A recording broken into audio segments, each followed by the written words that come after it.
inhóspito que el desierto. Sin embargo, el hombre ha escrito en ese desolado paisaje páginas importantes de su historia. Ha librado batallas, ha gestado religiones y ha fabricado leyendas. Hoy vamos a ir a uno de esos desiertos, al más seco, al más inhabitable y probablemente al más extraordinario de todos los desiertos, Okukage. Desde hace millones de años, el viejo sol descubre cada mañana la desnuda soledad de Okukage. Las pampas arenosas del Hornillo, de Guayurí y la Yesera se encienden en ocres y amarillos bajo su luz.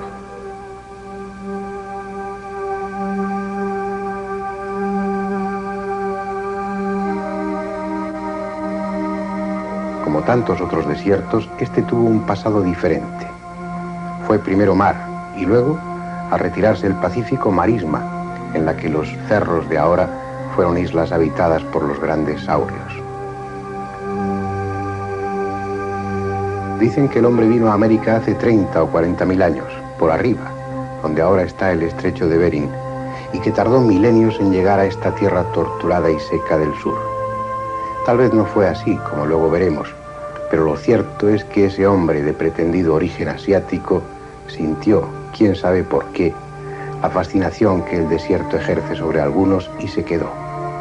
Y aquí sigue, explotando los pobres recursos del oasis, conviviendo con guarangos y palmeras, edificando sus casas de adobe y cañas, haciendo de la arena y el polvo su ambiente, huérfanos de lluvia y, pese a todo, recibiendo de tan pobre tierra el necesario sustento, enganchado a ella generación tras generación, amontonando sus muertos en nichos apiñados como siniestra colmena, sabiendo que este clima conserva los cuerpos para siempre, sarmentosos y secos, como si la tierra no supiera qué hacer con ellos.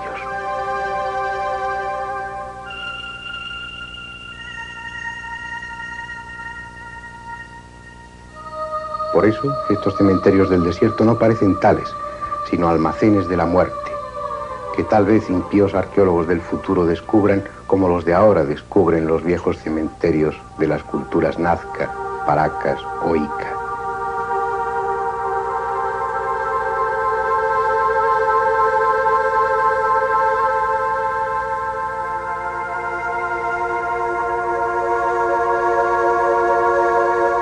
Aquí en Huacachina Seca, en el distrito de Pueblo Nuevo, fueron tractores los instrumentos que el destino empleó para exhumar los restos de otro pueblo amante del desierto. Allanaban el terreno para urbanizarlo y construir viviendas cuando aparecieron los primeros despojos de esta necrópolis.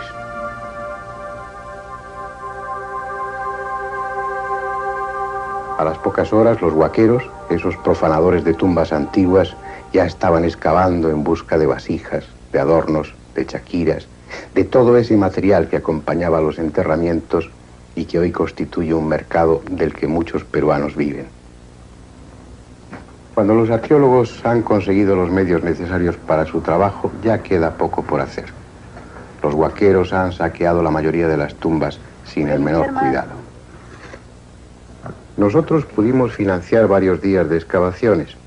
Teníamos la esperanza de compartir con ustedes el descubrimiento de una tumba intacta. Pero no hubo suerte, solo huesos. Nada más y nada menos. Viviendo en estas tierras, haciendo de la necrofilia una forma de trabajo, uno termina por insensibilizarse, por no dar valor a lo que más valor tiene. Se aprecia más un vaso funerario que un cráneo. Como si hubiera arquitectura mejor recipiente o más noble contenido que el que este cráneo tuvo. En su interior hubo pensamientos, deseos, sentimientos. Fue el receptáculo de una inteligencia, de una individualidad, quizás de un alma, si es que tal cosa existe. Su destino, vacío ya de ideas y de afectos, será el sombrío almacén de algún museo. No es siquiera un cráneo especial que merezca un lugar en las vitrinas, como este, 150 centímetros cúbicos más capaz que un cráneo normal. La deformación artificial no se acompaña de aumento en la capacidad, así que debe pertenecer a un gigante, o a un hombre común al que la suerte concedió un cerebro mayor de lo normal, sin que su probable incremento de inteligencia le deparase mejor destino que el de curiosidad para pasmo de turistas. Es uno de los muchos extraños hallazgos producidos en torno a este desierto, en las necrópolis que excavaron algunas de las culturas más fascinantes de América. Hallazgos curiosos, arqueológicamente apasionantes y a veces humanamente estremecedores, como esta mujer, muerta de parto hace 1000 años, momificada con su hijo nonato envuelto en un paquete que ella sostiene en el regazo. No hay quizás maternidad más trágica ni más tierna en museo alguno.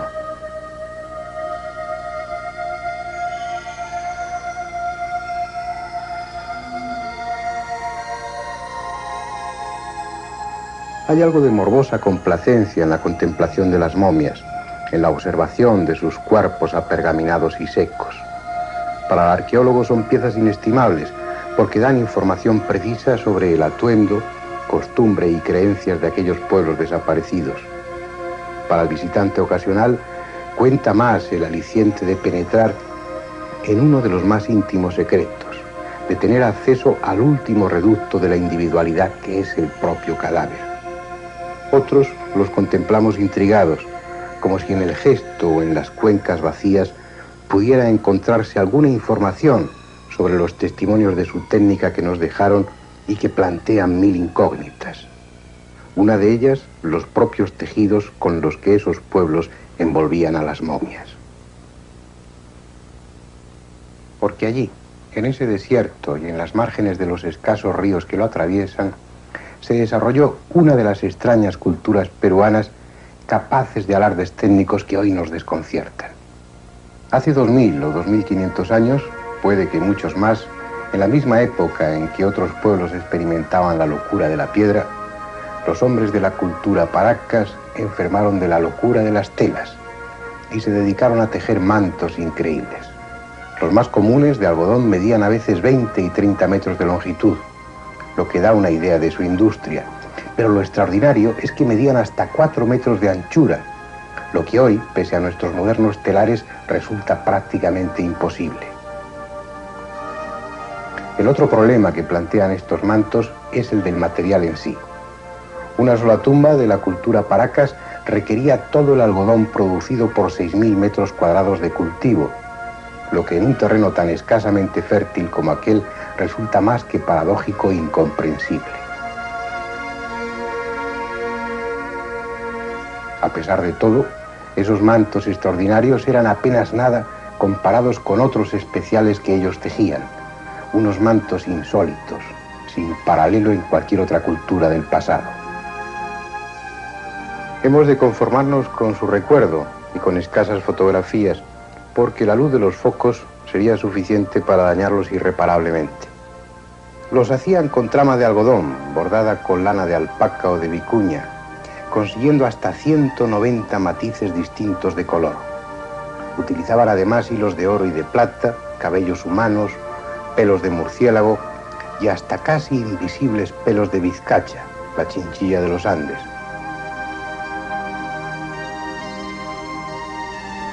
En esos mantos plasmaron una mitología incomprensible. Están poblados de extrañas criaturas, de seres grotescos a medio camino entre el hombre y el mono, en insólitas posturas, flotando ingrávidos o precipitándose desde lo alto. Esa cultura de insensatos tejedores, conocida como la cultura de Paracas, fue también la responsable, o al menos eso se cree, de uno de los enigmas que más tinta han hecho correr en los libros que tratan sobre el pasado de América, el llamado Candelabro de los Andes. Fotografiado y filmado innumerables veces, analizado o referido en centenares de libros y sin perder un gramo de misterio, tan enigmático como el primer día.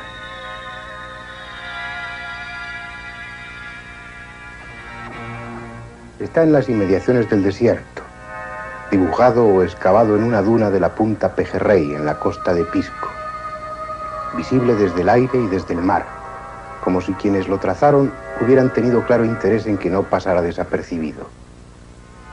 Mide 183 metros en su parte más larga y las líneas que lo forman tienen 5 metros de anchura y apenas 50 centímetros de profundidad. No ha costado gran trabajo realizarlo. Simplemente excavar en la arena y amontonarla a los lados. pero nunca llueve intensamente y las frecuentes brumas cargadas de sal han formado una costra superficial que lo protege. Puede tener 1000 años o 10.000. Nadie lo sabe, como nadie sabe qué representa. Para unos es un tridente, para otros un cactus. Sin embargo, es conocido como el candelabro, pero es probable que nada de eso sea. Las irregularidades en sus brazos sugieren un cactus esquematizado, pero entonces, ¿qué significan los dos tirantes que unen las ramas laterales a la central? Y si es tridente, ¿por qué esas ramificaciones secundarias? Tal vez sea una representación del árbol de la vida, ese puente simbólico que une al hombre con la divinidad, o el aviso que señala un terreno prohibido, un espacio tabú, o el emblema de un imperio desaparecido.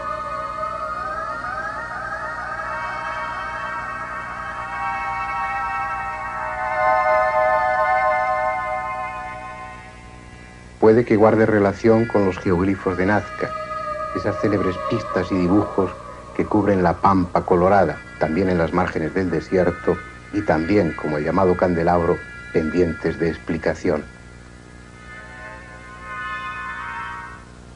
Parece que quienes habitaron en los oasis de este enorme desierto o en las tierras escasamente productivas que lo rodean se empeñaron en acumular misterios que hicieran más románticas sus arenas. No es un desierto peligroso. Bastan un par de jornadas a pie para atravesarlo en su parte estrecha, entre la carretera panamericana y la costa. Sin embargo, hay cierto recelo en viajar por él, sobre todo cuando llega la noche. Dicen que entonces pueden verse extrañas luces. Un toro de fuego que recorre enloquecido el desierto, o según otros, naves de otros mundos que siguen visitando la zona como hace siglos. También hablan de ciudades muy antiguas, de antes del último diluvio, que yacen enterradas bajo la arena y que un día el viento destapará. Y es cierto que hace años, durante una de las noches que pasamos allí, varios vimos una luz extraña que recorría las colinas como si no existieran obstáculos para ella. No pudimos saber qué era. Tal vez es el legendario toro encendido. ¿Quién sabe? En esta ocasión también hicimos noche allí, pero no vimos más luces que las de nuestras propias linternas. Lo que sí vimos de nuevo es un lugar de melancólica belleza, enredado, cómo no, a una leyenda. Se trata de un oasis que surgió alrededor de la laguna de Huacachina. Hace unos años languidecía. Sus hoteles vacíos se desmoronaban lentamente y la propia laguna estaba reducida a un charco de agua verde. Ahora está resucitando. La nostalgia ha podido más que el abandono y Huacachina volverá a ser el romántico balneario que era antes. Rodeada por dunas que el virazón, el viento del suroeste, ha empujado hasta aquí, la laguna espera pacientemente el regreso de los reumáticos. Prosaico fin para una laguna legendaria, porque no es agua, sino lágrimas lo que contiene. Las derramó una doncella inca por la muerte de su amante. Y no es laguna, sino tumba, porque esa misma doncella, acosada por un cacique lascivo, se arrojó al agua, que eran sus lágrimas, defendiendo su honestidad. Y dicen que para ocultarla mejor las aguas se volvieron verdes. Allí estará aún la Virgen Inca, en el fondo de la laguna, unido su destino al de Huacachina, sin morir del todo mientras haya alguien que recuerde la leyenda.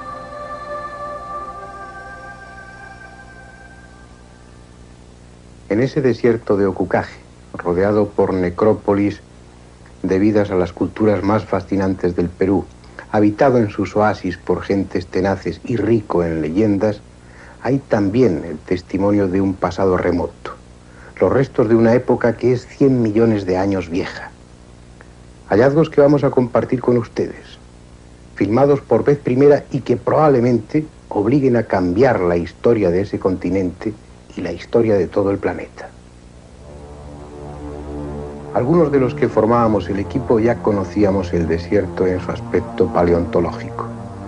Habíamos incluso encontrado dientes de ictiosaurio, enormes huevos petrificados y vértebras de animales gigantescos, imposibles ya de identificar.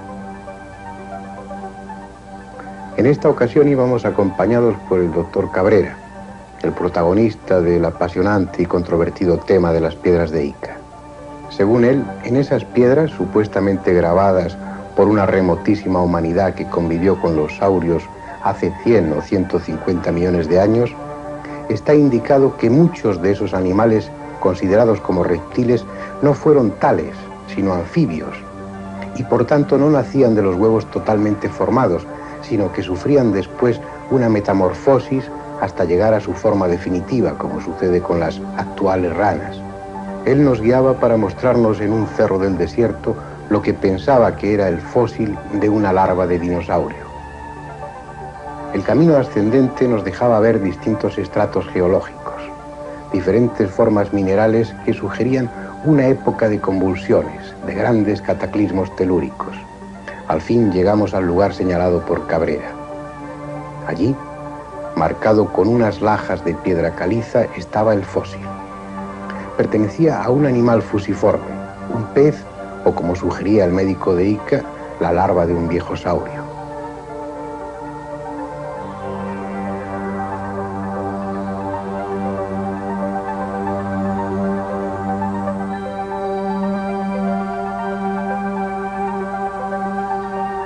Aquel cerro había sido en su momento un lecho marino, al menos eso parecía claro.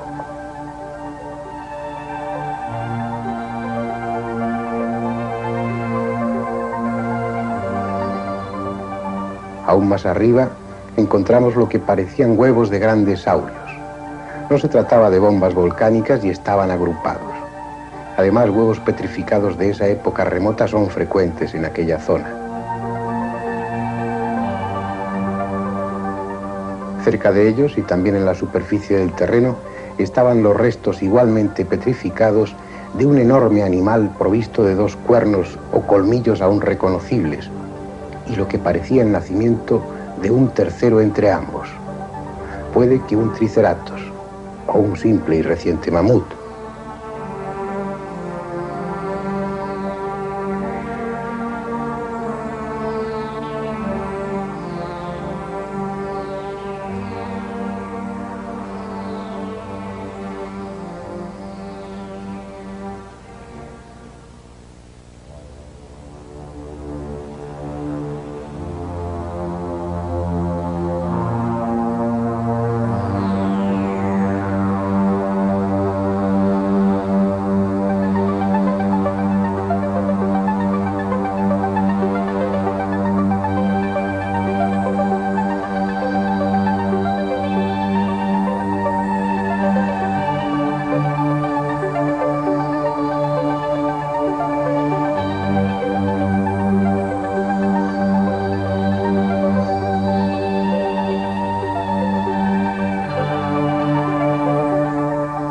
Pocos minutos después descubríamos otro fósil. En esta ocasión la cabeza y gran parte de la columna vertebral de un reptil de mediano tamaño, similar a un cocodrilo, posiblemente los restos de un viejísimo antepasado suyo, el Protosuchus, que vivió en el Jurásico hace de 140 a 180 millones de años.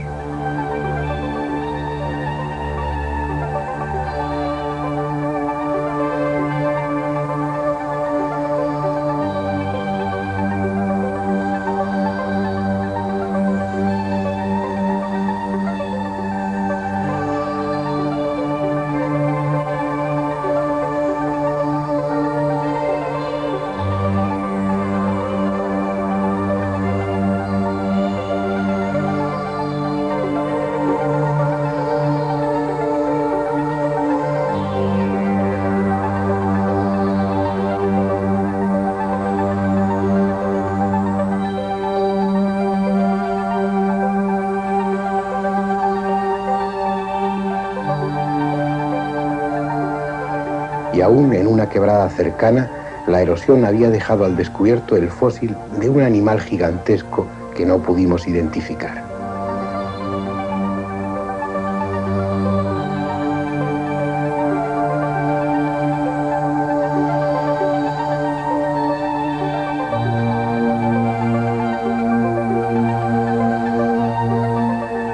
El desierto de Ocucaje se nos mostraba como un insólito museo paleontológico.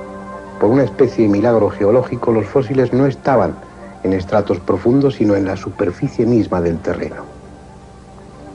Que en un espacio de menos de 1 kilómetro cuadrado pudiésemos encontrar los restos de diferentes animales extinguidos hace 60 o 70 millones de años era algo difícil de imaginar.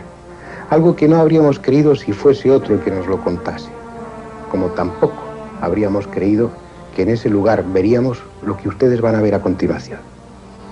Formando parte del mismo estrato que los otros fósiles y por tanto de la misma época, encontramos los restos petrificados de un hombre.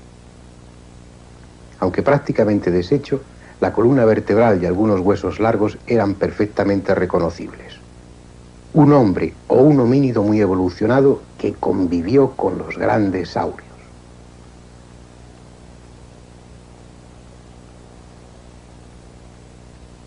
Una herejía desde el punto de vista de la paleontología.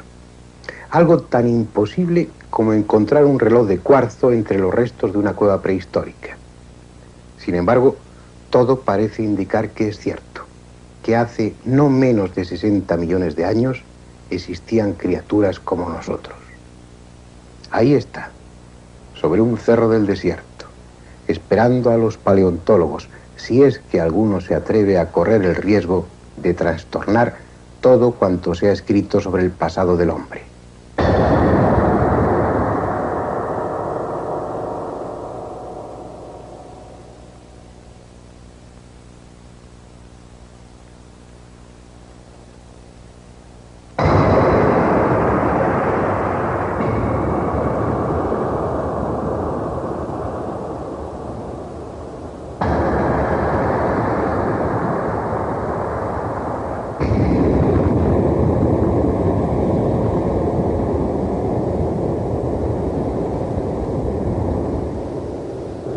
Es seguro que en esa tierra calcinada y seca hay más restos semejantes. ¿Quién sabe cuántos misterios encierra aún ese desierto, tan cercano, tan accesible y tan desconocido?